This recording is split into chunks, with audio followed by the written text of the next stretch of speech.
Okay, I think we're live. Um, Hi, everyone. Thank you so much for coming tonight. My name is Renata. I am one of the co-producers of the festival. This is the On Women Festival 2022, a festival that provides women identifying artists a platform to tell their stories. The festival was created in 2018, and each iteration of the festival has been different and unique, just like the creators and the shows that are part of it. This year, we have both online and in-person programming, so make sure to visit irondale.org to look through what's coming up through the end of the month. So the festival starts today and goes through July 31st. We have coming up at the space at Irondale in Brooklyn, we have 3 main stages. There's also a collection of online new media storytelling videos for you to stream throughout the festival. And we have 3 artist exchange conversations, which this is the first one. Every week we'll have one of the festival curators bring their guests and talk about a different topic and share with you, and feel free to participate in the conversation by sending messages on the chat. And I hope you enjoy today's conversation, and make sure to follow us on Instagram at Irondale Ensemble to get updates on whatever's coming up this week, and to see sneak peeks of what's happening in the space as well. Without any further ado, I'd like to introduce to today's curator, T Mitsock. Please welcome. Hi, T. Hi, Renata. Thank you so much for the lovely intro. Thank Pooya, you. Naomi, you can turn your cameras on T as well. Mitsock, please welcome. Sorry. I think I am. All good. Okay, I'm gonna leave you guys to it. Thank you Awesome. so much. And if you need anything, I'm right here. Thanks, Renata. All right, well, hi, everyone. I'm T. I use she, her pronouns. I am an artist, actress, designer, etc., living in Brooklyn, New York. And just before we begin, I want to acknowledge that both where I zoom in from today and the land that the Irondale sits on is unceded Lenape land.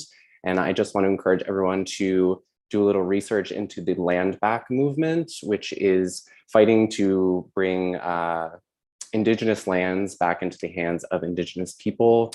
So check them out at landback.org, where you can find more information as well as donate to the amazing work that they're doing.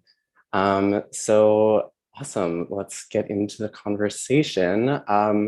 Let's start with Pooya, and then Naomi can follow. Just introduce yourself, your name, your pronouns, and then kind of how you would describe yourself as an artist. Hi, everyone. My name is Pooya Mohseni. I'm an Iranian-American actor, writer, filmmaker, and trans activist, pronouns she, her. And how do I describe myself? I'd like to think that I'm just in the long line of storytellers. You know, we show society what it is and what it can be. So part of it is showing reality, and the other part is showing where humanity can go. That's me. Nice. Nice. Naomi? Hi, my name is Naomi. I use she, her pronouns, and I am a, how would I describe myself? I guess at this point in my life, I would describe myself as a multifaceted, evolving artist. I'm not sure what that's going to turn into. I'm young, so we'll see. Yes, but yeah. you are. Yeah, I would say I'm a young, multifaceted, evolving artist at this point. And I say that because for so many years of my life, I was like, I'm an actress. I moved to New York City. I was like, oh, I want to model. I want to create. I want to dance still. I want to do so many other things. So I think as my life expanded when I moved to New York, so did how I classify myself. So yeah, I think that's the best word to kind of to give myself justice as an artist. Yeah, Yeah, I'm really excited for our conversation today because of that, because Naomi and I were both pretty early career artists, and Pooya has been killing it for quite some time now and is a legend. So I'm very Yes, excited. you are too kind, but I'll take it. I needed today. Thank you. I'm just buttering you up right off the bat.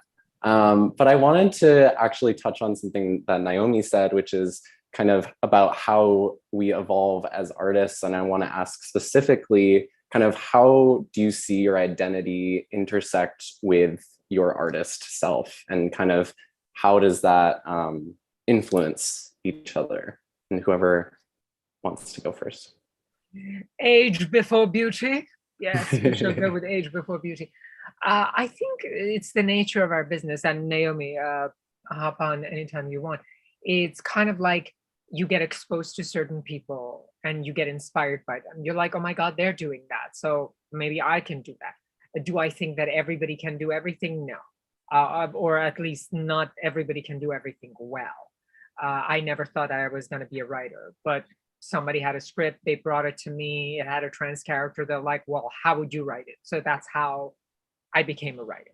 Then we were making the short film. So I'm like, well, I want to also be the producer, because if there's a trans character in there, I also want to set an example for young queer filmmakers and theater makers that they can also have a chunk of this. And so I became also a co-producer. And I think that's how it goes. It's kind of like what Naomi is saying, you know, it's like you stick around, you do this, you get inspired, you expand. You might still think, okay, I'm an actress first and foremost, but I'm not only an actor. No.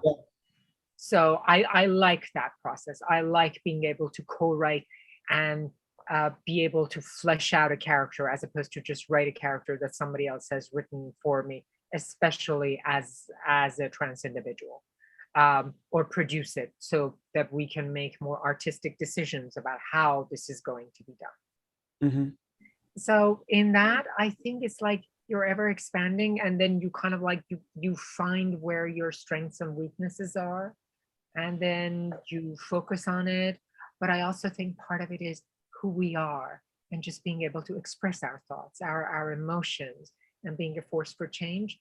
And it manifests in different ways at different times.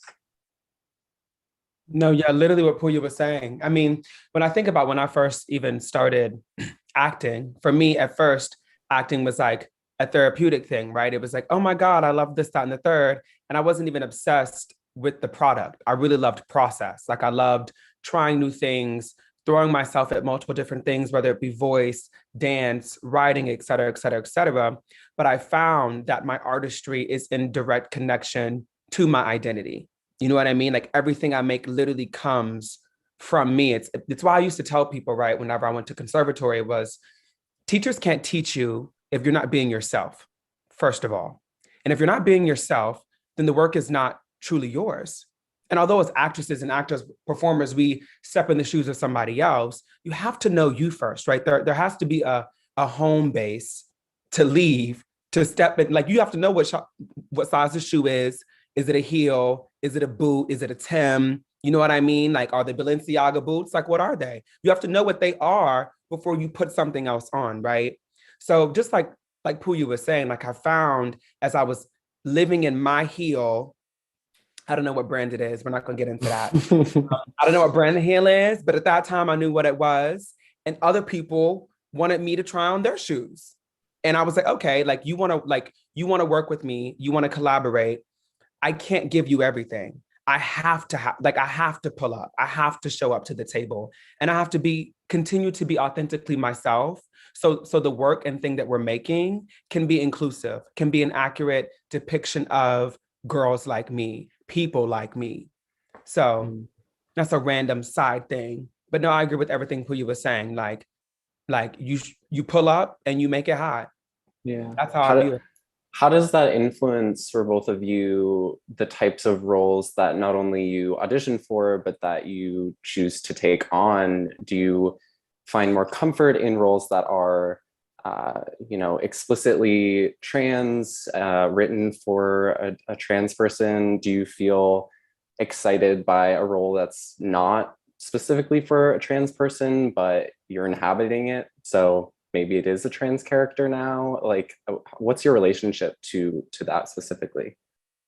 I get excited by good roles and I get turned off by bad roles. And that's true about cis and trans. And I have to add, I don't know Naomi's experience and I would love to hear.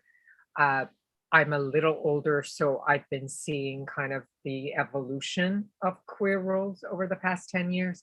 And to say that it was offensive is not an overestimation.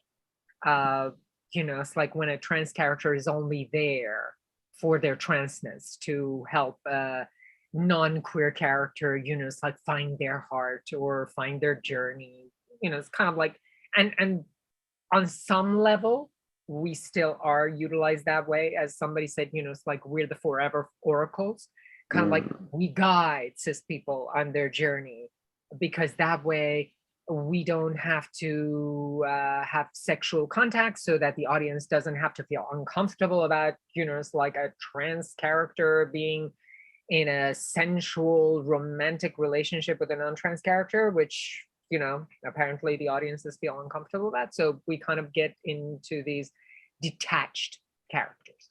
But even within that, if it's a well-written character, if it's a human character, I shouldn't say human, because sometimes we could play aliens. As sometimes I feel like, we get written as aliens, even if we're not alien. Right. But when it's a fully fleshed character that has agency outside of just being there to help another character get to where they need to, I get turned on by it. And that part of it, I don't care if the character is cis or trans. And when people tell me like, do you always want to play a trans character? I'm like, nobody goes to Viola Davis and say, are you always going to play a Black woman? Because we've come to a point that we realize, yes, 80 years ago, the only role a Black woman could get was like Hattie McDaniel in Gone with the Wind. We are no longer at that time. A lot of fabulous, amazing Black women have kind of, weathered the different storms, whether it's like I said, Hattie McDaniel, or Dorothy Dandridge, or Diane Carroll, or Angela Bassett. And then, it's like since then, Octavia Spencer, Viola Davis, Halle Berry, it's like, and you realize that the closer we get to where we are now, these women have been allowed to play more multifaceted characters and a more colorful array of characters that have been offered to them. Like, Viola Davis is the best example of what a Black woman can accomplish now. And I feel with trans representation, we are definitely not there yet.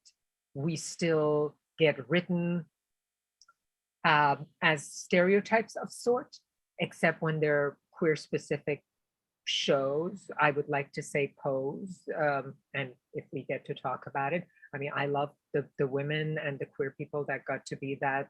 I know some of those people. I'm very happy for them. I'm very proud of them.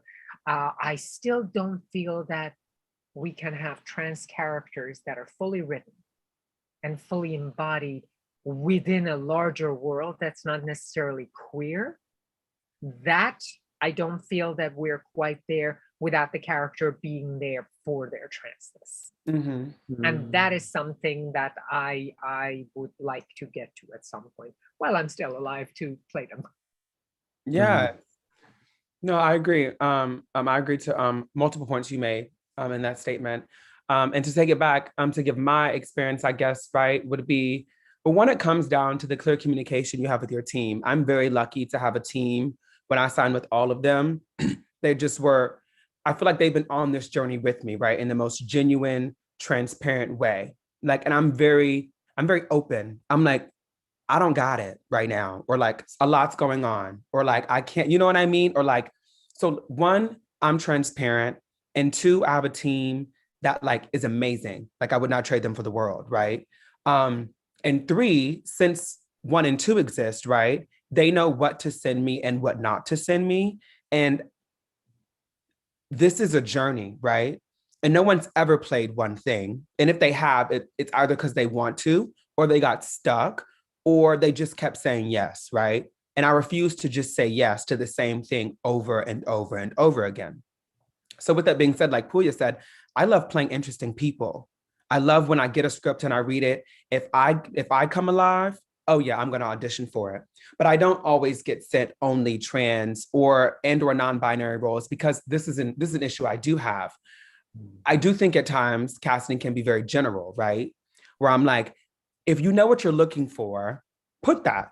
Just because you put non-binary doesn't mean, you know what I mean? Like now the industry has another thing, right? Where like all queer people, let's put non-binary to be safe because it can be in everyone, right? Yep. And sometimes I do read scripts and I'm like, this isn't for me. Like I'm gonna do the tape, like I'm a trans woman. You know what I mean? Like that's very specific than someone who identifies as neither man or woman, or it should be, or the writing should reflect that, right? If it's a very specific character. That's sometimes where it's gray. And then I just tell my team, I'm like, this isn't for me, or I'm kind of in my head about it because I'm going to do this tape and I can tell from the writing, they're expecting to see a certain thing. Then that's the issue where casting sees transness as a certain thing and non-binariness as a certain thing.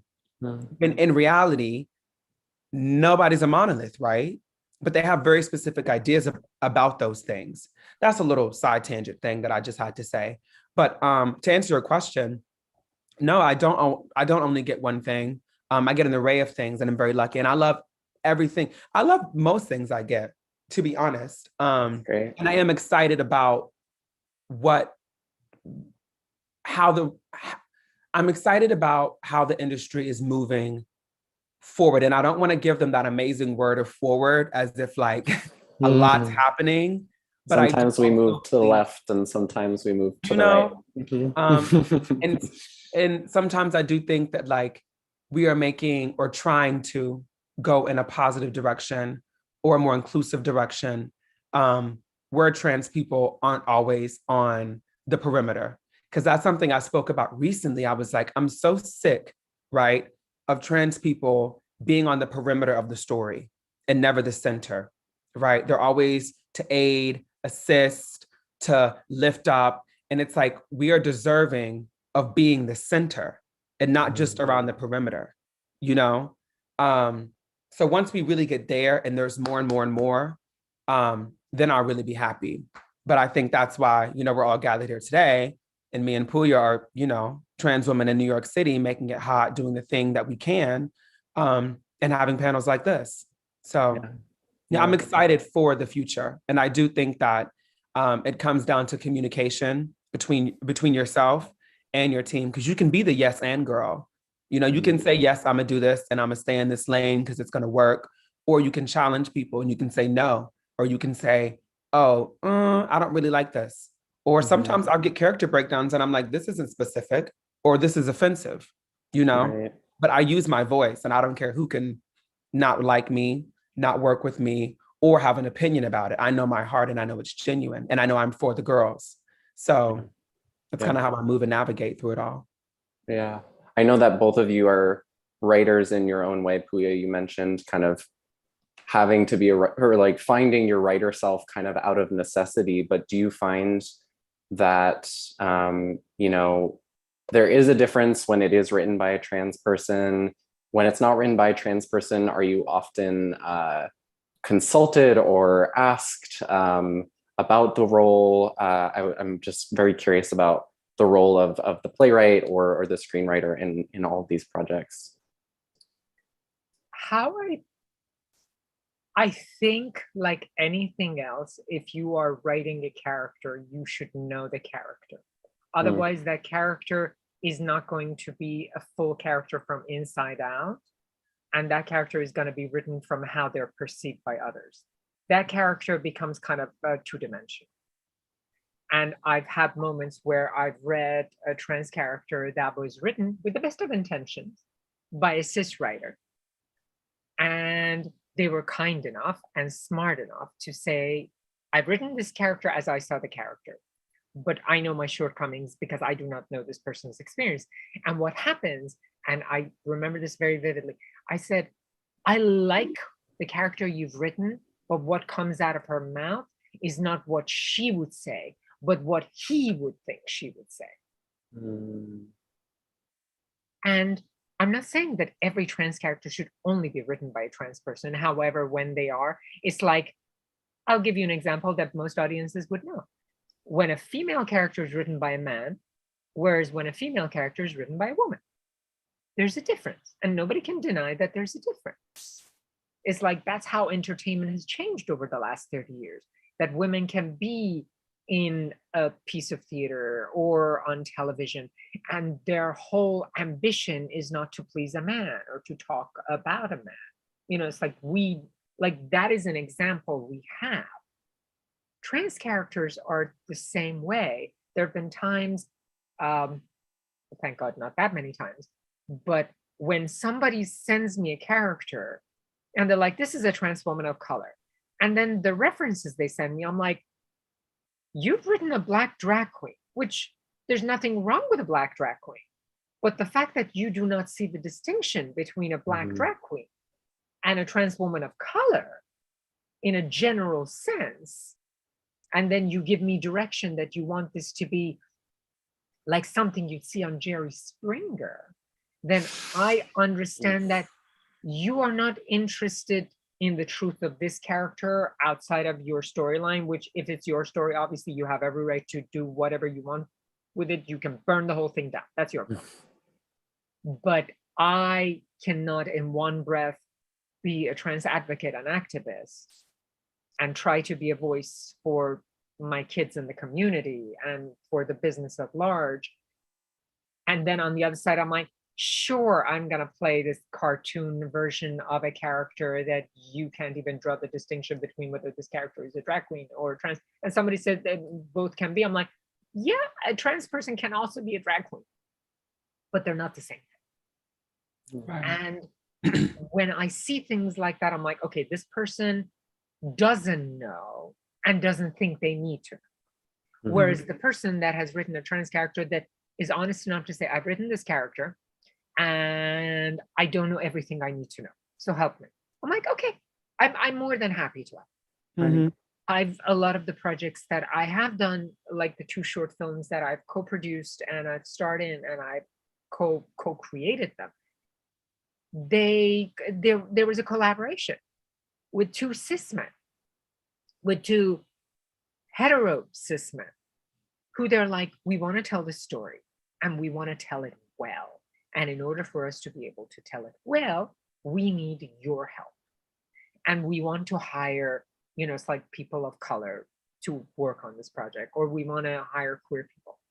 In my mind, that's how we can create a world where it doesn't have to be queer island and cis hetero island, but that we can all kind of like be on the same island and be able to collaborate, co-create, and coexist. Right. That's kind of like what I like. That's what I gravitate towards. Do I think that strictly queer projects have their place? Absolutely. Do I believe that there should be trans characters who are also sex workers? If you're going to write that character well, absolutely. Yeah. Do I think every trans character should be, you know, it's like dead prostitute number 3? No. Yeah. And it's like, as long as you are paying Pooya to consult on the script and be a writer on the script, then that's great. But I've had a lot of experiences where, you know, your input is asked, but you're not a writer on it. You are not even paid for that role, right? So I've been fortunate enough that on the project that I was strictly asked to be a consultant, I was paid, you know, decently. And the other 2 films that I co-created, they were basically my project, so nobody was going to pay me. But in that sense, I was given the opportunity to have a full artistic voice in a project that was at least half. Yeah, it's amazing. Naomi, anything to add on writers? Pooya, you be eating it up, girl. You really so to be fed. But I get inspired by you, darling. I love that. In addition to that, I think taking initiative, right? Like I was attached to this, my first short film that I ever did, right? It's called Stallion. It was pre-transition, played a football player, was privileged enough to, even at that point, when I identified as a gay individual, have a lot of input. And I'm very forward, right? And I think my second project I did with the same director, he was like, I love working with you. Like, I love you. Like, I love your acting. I want to make a film with you. So we co-wrote this film together. And what I discovered was, or what we both discovered was, it sounded like two different short films. So for me, like Pooya was saying, like, it's not saying everything has to be written, or like, what did you say? You said it doesn't have to be an all trans team, or like not every project that is trans centered or involves transness has to be written by a trans person. But I will say, or a challenge, or just have the thought of like, why not? Like, why not for now? Why not? Why not teach? Why not do it so they know what needs to be done? Why not do, because no one can do it better than we can. And like also when our voices are merged with someone else's, that can be super difficult. When it works, it's magic, it's fab. When it doesn't work, you're like, damn, we really were on, excuse my language, darn it. Don't know what the rules are for the live here. Darn it, No I don't rules. know. No rules work. Damn, like we wrote like two different things, or like, you know, like I'm just at a period now in my life where I'm like, one, out of fear, out of just not knowing, or just out of like being nervous, I'll give my dreams and I'll give my stories and I'll give things that I know would be fab to other people, or like little seeds. And it's like, I have every right, I have access, I have resources. There's so much out there now that I could like, so many opportunities out there I could seize that would help me tell my story. So why not get my trans brothers, sisters, and siblings to all pull up, to all connect, to like interconnect and make the magic that's possible. So right now I'm at a period of my life where I'm like, what can I do? Because at the end of the day, nobody's going to be able to put Omi in a light better than Omi. No one's going to be able to take, like, for example, I'm in ballroom and I'm very, very picky about ballroom, and I'm very picky about who speaks about ballroom, who wants to make pieces with ballroom involved. I'm a huge I'm baby gatekeep. Like, that's how I feel, right? So I feel the same way about our existence. Like, we need to take initiative in telling these stories. And we also, if people want to collaborate with us, being straight to the point, like, this needs to be done. Like, I know somebody who's making a piece now, and I can't help but think like, okay, you want to make a piece that involves ballroom. What are you contributing to ballroom? You know what I mean? Because we don't need another Jenny Livingston. Like, what are you contributing? And I think right now, with transness being in the media and on TV, that's what needs to be asked. Right. What is this doing for us as a whole? You know what I mean? So I don't know, that's kind of where I'm at, let's pull up to the table. Let's tell them what they need to do. Let's be open, obviously, but nobody's going to do us justice better than us. Like, nobody on, and I don't know, like, I'm starting to get really like passionate about it because I really feel that way. Like, and like, because I'll read scripts. So like being in a show that I'm in now is my first time being in a show, you know, identifying how I identify. And it's like, there's so many moments where I stop myself, you know what I mean? From speaking, not even speaking up like something bad happened, but just speaking or X, Y, and Z. It's like, no, we're deserving of using our voice to this degree at this juncture. You know what I mean? Yeah. So.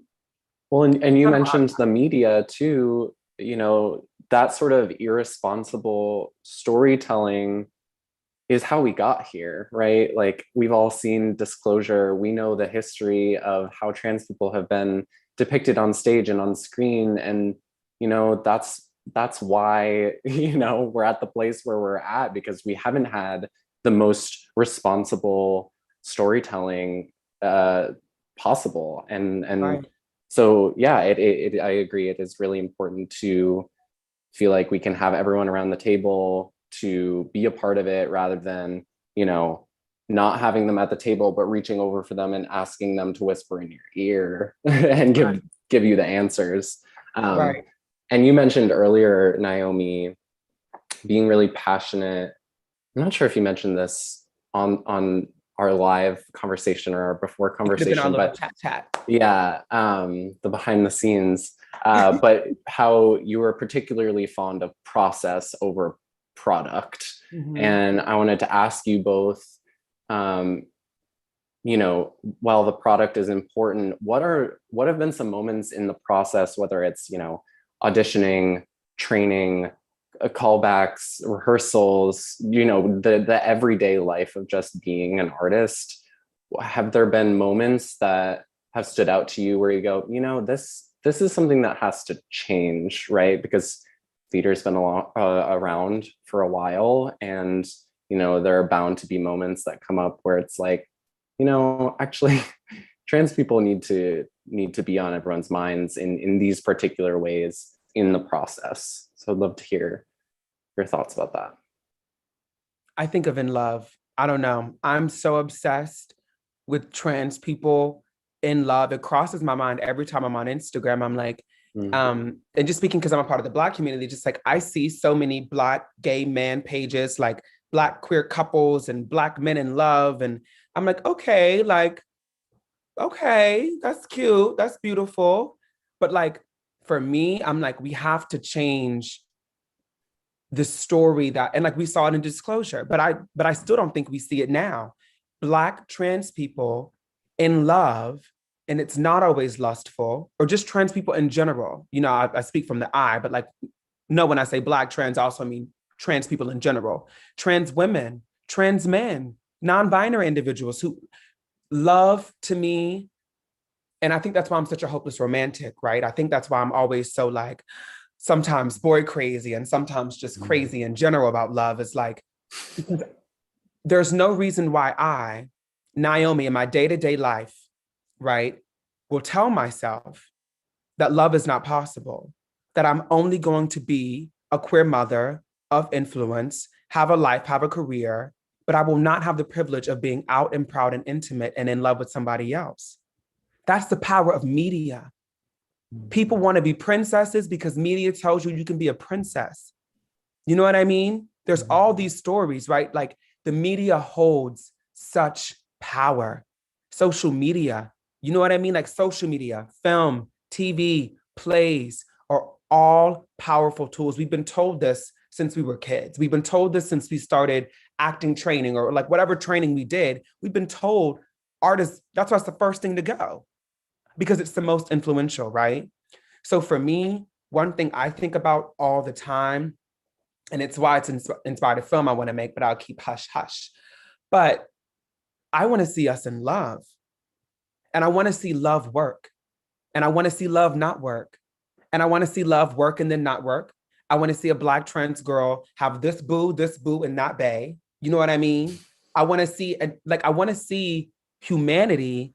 And I want to see the love that happens when someone's just being a human. You know what I mean? I think for me, that's the issue. That's something I'm like, that needs to change. We need to change this narrative that trans people aren't capable of love or even just being in that world. And yes, we've seen it on Pose, and not gonna lie, that was important. When Poppy told Angel, I forgot what season, but when Poppy told Angel, I just want to sip champagne with you, that touched me. I don't know. I'm sitting there, I'm like, I want to sip champagne with you too. Like, I want that. You know what I mean? I don't know. It's those little moments that actually mean so much to me. You know what I mean? I have a mother figure to me who I'll call my grands, like my grandmother, an older trans woman. And she told me, she was like, Black trans women don't get married. And I'm like, yo, what? Like, that like shook everything up for me, because I was like, I'm gonna get married. I don't know what you're talking about. Like, I'm gonna be married, girl. You know what I mean? But for someone else to even think that, oh, because that means we're not seeing it in the media. And that means people think it's not out there. Yeah. That means people think it's not obtainable, right? We don't need to make that. That's not real. Art reflects life. And if people think that we are not capable of living a life of love, that irritates me. that infuriates me, actually. That's something I want to do in my life. Like, I want to love in my personal life, obviously, but I also want to play a lover in a play, in a movie. I want to be desired. And I think that's something that we don't come across in the media. Trans people who are desired, or trans people who are chased. I want someone to chase me beyond a cat call going down the street in a car. You know what I mean? Like, I want the real thing. I want it to lead to something special. So that's something I think needs to be addressed, or something I want to see more of. That's an issue in the industry when it comes to the product, when it comes to the process. And that's only one pocket of a product. There's so many other stories we could tell. That's something I just feel passionate about. And when it comes to the process, it's because we're in this new phase, right? Where no matter where you go, if like you go to like an established place, they're going to do, no shade, they're going to do the land acknowledgement. They're going to say, we've had EDI over the last 3 years. We did this, we did this, we did this. Here's the space. Feel free to come, speak, and da-da-da-da-da. But they don't really, that doesn't become an action, right? Like those, like, you're going to put a trans woman in a space and be like, oh, it's okay. Like, you can speak to us. We want to da-da-da-da-da. And then it's always met with like, we want to do better. Come help us. I'm like, well, you just spent all this money. You have whole new positions here. Why do you still need me to teach you? Yeah. When if I'm not SAG-AFTRA or I'm not part of equity, how much am I getting paid? I'm not getting paid anymore to help you to help make the next person's process easier. I'll do that if homegirl wants to hit me up and be like, hey, you were in this show, how was it? I can help her. But institutions, to me, that's the issue. Institutions seeking help from people that they're employing, and they might not even be paying them a lot or well at all. And if their teams take a cut out of their pay, how much are they taking home each week? That's a question and issue I have with theater. Institutions bragging about all this growth and progress they've made, but yet still relying on the backs of my experience, when it's an I, trans women, or even opening that space. Oh, help me make it better. Why? Yeah. Why should I? Why would I? Because what are you doing for me other than, yes, I'm employed, but I got this on my own.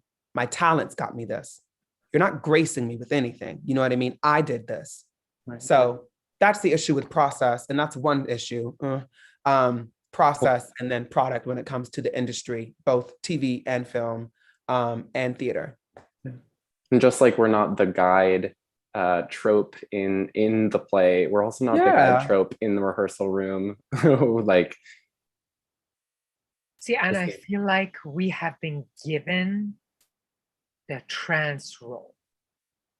And when you look at it, it's like the industry has decided what is it. I mean, sometimes you see it in casting. The character is trans. What does that mean? I'm trans.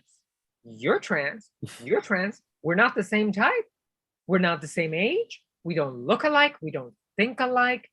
We don't have the same background. But then you see trans character. I'm like, okay. Would you say the character is woman? No, you would qualify it. Trans is a single qualifier. It does not elaborate who the person is. So that's how it's like the character is trans. And then that's what I meant.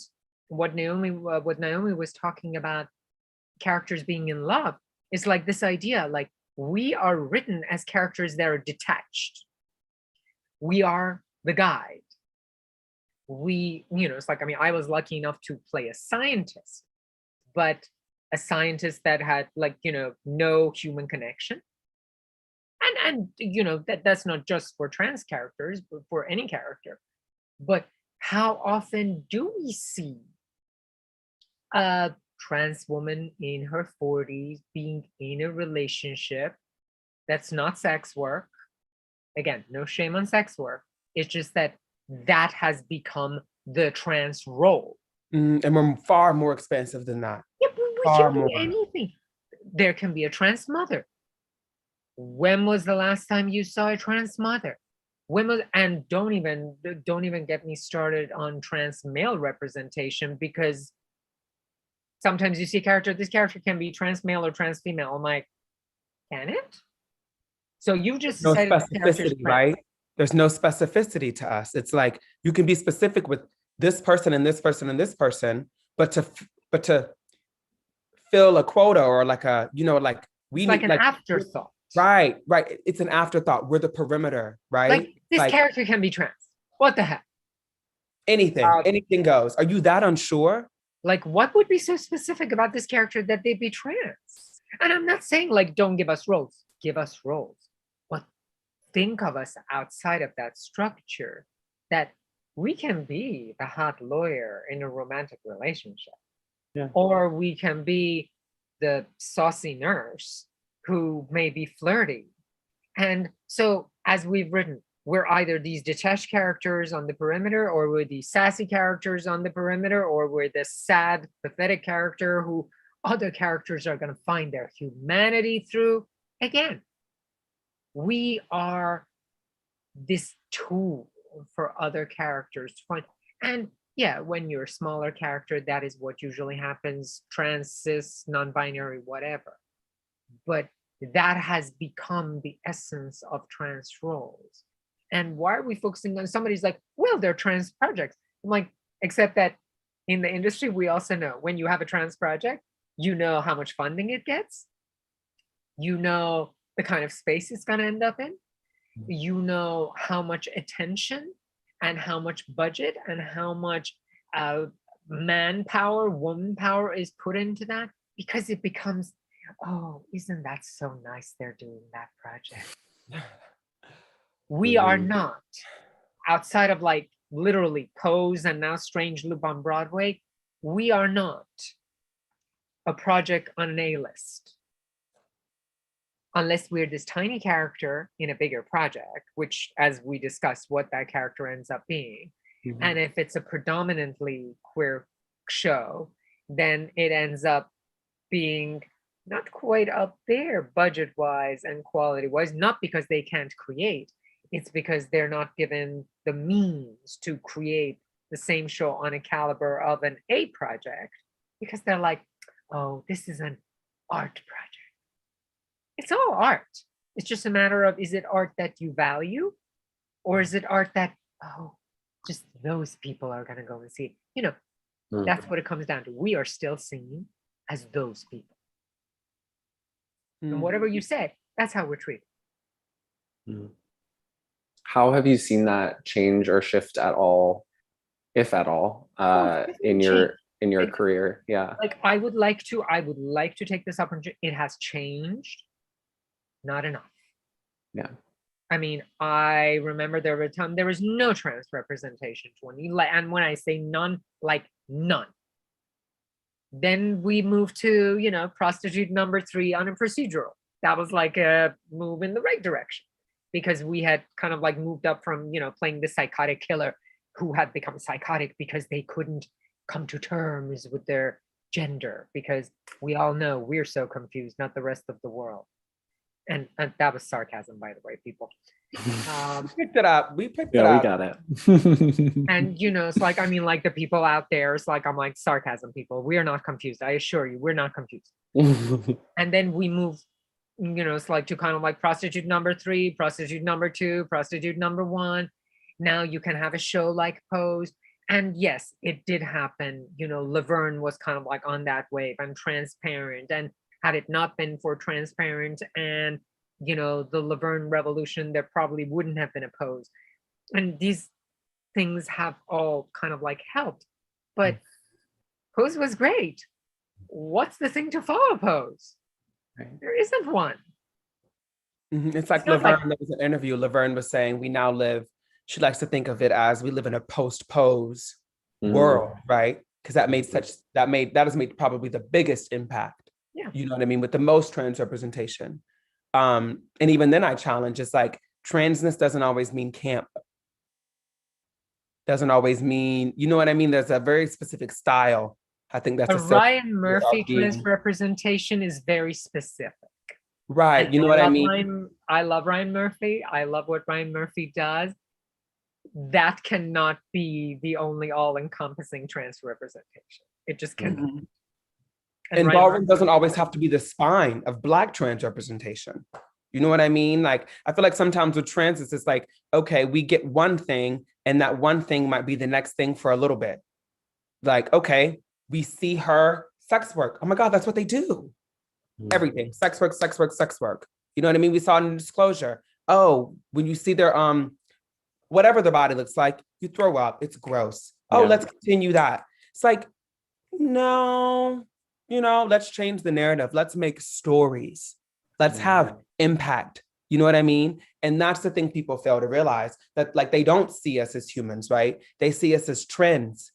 Like they see us as a thing that's happening now that will die out. I think the thing when people like, it's like when people come out, it's a phase, it's da-da-da-da-da. I think a lot of times people see trans people as a phase.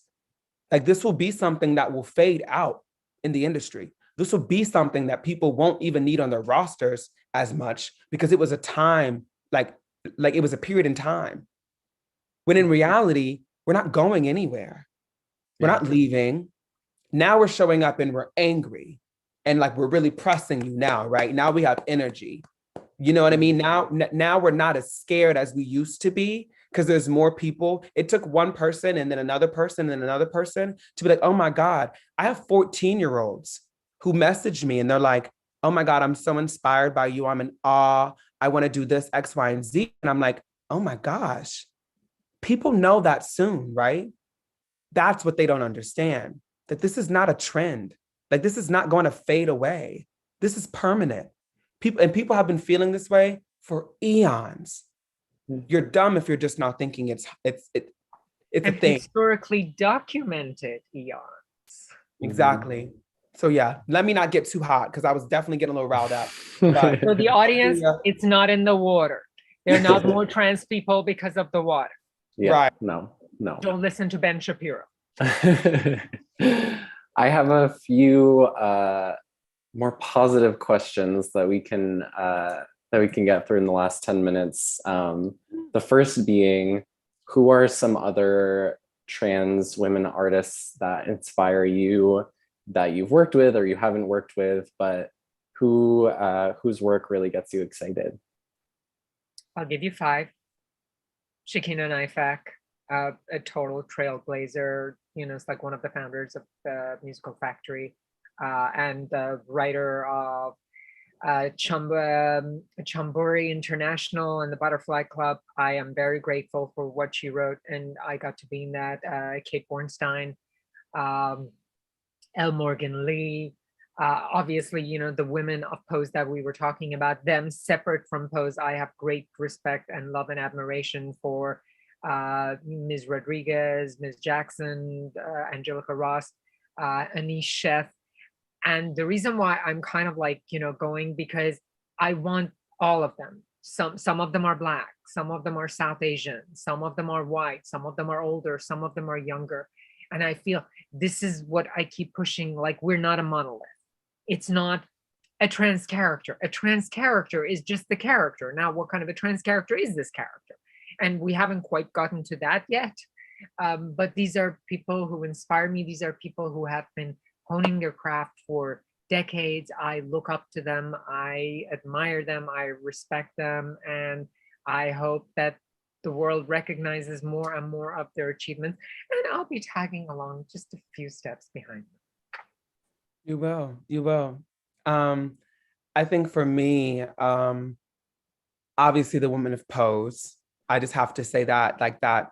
I think for me in my life, that was. Well, how amazing is it that we can say the women, not one character, right? Women That's of Pose, important. you know, like the women of Pose have been of great influence to me to show what's and have shown me what's capable, what I can do. You know what I mean? And the fact that there are also so many of them that have been in ballroom and are still ballroom adjacent really brings me hope, because it's, for me, ballroom isn't one of these things that like I will be too big for. You know what I mean? I joined when I was 22. So I take with immense honor that like there are people from ballroom who are still doing the thing and accomplishing things even outside of ballroom. So the women of Pose, my queer mother, Morticia, my queer mother, Gia Love, my grandmother, Courtney Topanga Washington, my daughter, Jada Rodriguez. Yeah, I would say. And there's one writer who is trans non-binary. Their name is A.K. Payne. They are one of the only writers whose words I've read, other than my ex, who made me feel alive. And I mean alive when I was acting their words. Like, I didn't second guess the character description. I didn't have doubts. I literally read it. They cast me, I read it, and I came alive, and I had no second guesses. I didn't question much. I came in knowing stuff already. And I think that's rare whenever I read a script and someone's like, this character's trans. So to A.K. Payne, if you see this, I admire you. I really love you deeply. So thank you for that. And to my ex, who I have no hard feelings for, thank you, because you really, Jacquel Mazak, amazing. I don't know why I'm calling them my ex, like they're a person. Jacquel Mazak, a writer, beautiful writer. I hope they're still writing. Thank you, because you changed so much for me when it came to my body, my person coming alive and acting and stepping into someone else's shoes. It was with ease. So those are people who have been inspirations to me, and they all fall under the trans non-binary umbrella. I'd also love to hear from both of you, what would be sort of your dream project? If you could start tomorrow, right? Naomi, your show would be done. Everything, you start tomorrow. What's the project? Who's working on it with you? Let me type it out too as I say it. So Pooya, if you have it, go ahead. And we are speaking into existence here. So yeah, I am totally. It's like one of the women that I mentioned, Anish Sheth, she and I have known each other now a few years. Right now, she's in England, shooting her role on the Prime film. What is it? Red, White, and Royal Blue with Uma Thurman. And I love her so much that it's like, it's like we both auditioned for that role and she got it. And it's like, when I said she gets that, it's like, oh my God, if there was anybody else, I would have been a little bit, but it's like, she's earned it. She's an amazing singer or actor. And what I'm putting out in the universe, that she and I get to work on a, it's like meaty, budgety film or series or limited series, because like I love her. I really love when she gets great roles and she's recognized. I also want to be in those projects with her, but it's also just, I love her as a performer and I would like the opportunity to be able to do that. And considering that, we're both from the other side of the world, she's Southeast Asian, I'm West Asian. And there's not a whole lot of representation of queer people from that part of the world. So I, as Naomi was like, Black queer representation is very important to Naomi, as it should be. To me, it's also just as important to have North African, West Asian, Southeast Asian queer representation, because those are my people that don't have any representation. So in a way, I'm the first, and I'm very proud to be that. But I would definitely like there to be more. I would definitely like there to be a lot. Yeah. How about you, Naomi? I have been obsessed with the actress Nicole Beharie since I was like 16 years old. She was in Miss Juneteenth. She was in the episode with Anthony Mackie in Black Mirror. She's incredible to me. And she went to the same high school as me. And she was the reason at the time when I was in high school, I wanted to go to Juilliard. So Nicole, if you're out there, I love you, girl. But it's a dream of mine to work with her. Like, she's an inspiration for me. The way she acts is so simple, yet so effective and so honest. I believe everything she's saying. And I think at times, sometimes that can be rare, even if people are successful and famous actors, that quality can still be rare. She's one of my blueprints when it comes to acting, and just being good as fuck. Love her. So working with Nicole Bahari, and being directed by Barry Jenkins. And having Nicholas Brito do like the soundtrack for the film. That is a dream. That is a dream of mine. Well, I can't wait to see it. 2024. It's coming. 2024. And just before we wrap up, I would love to give you both an opportunity to sort of plug yourselves. So anything you're working on at the moment, where people can find you, follow you, your websites, etc. Go ahead and do some shameless plugging. Ms. Naomi, I'll give you the floor this time for the first time. I'm weak. Yeah, you can find me on Instagram at just Naomi Stewart, NYOMI Stewart, STEWART. My name on that should be Omi Omai, because I just think it's cute. So that's my Instagram. And right now I'm currently in Richard III, but I'm in isolation. So if you want to see me in it, I won't be back until July 16th, and we close July 17th. But fingers crossed that if you follow me on Instagram, I'll be posting something that I have coming up next fairly soon, and I won't be without another acting job for a minute.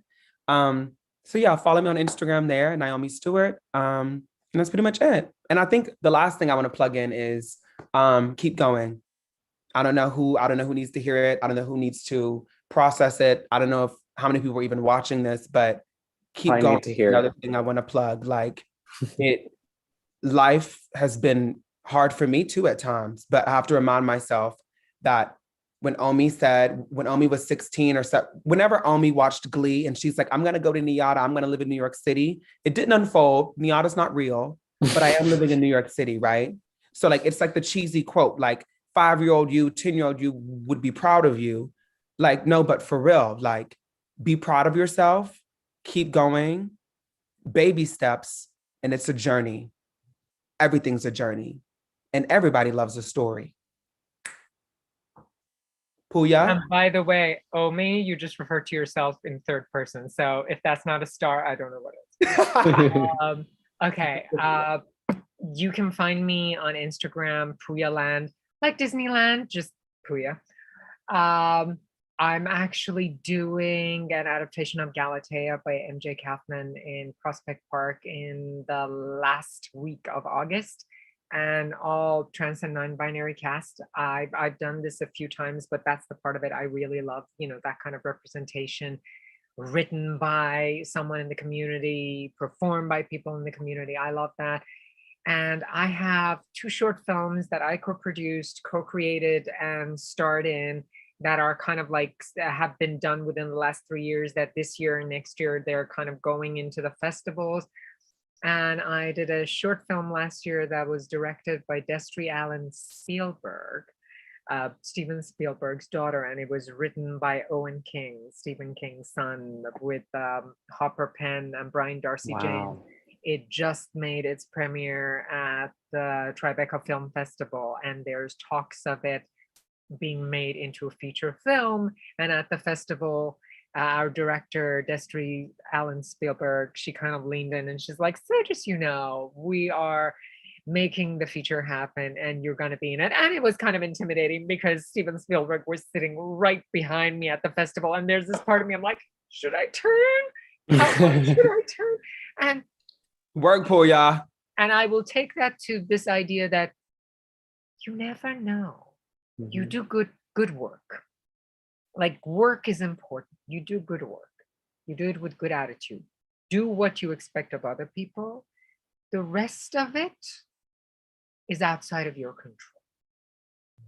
And when you realize that there's so much of this business that's outside of your control, and all you can control is what you bring to the table, both in your essence, in your behavior, in your work ethic, just control that. The rest of it will find its own way. And that's something that I say from age, from experience, from having watched other people and how they've navigated their career. And know that you are not alone.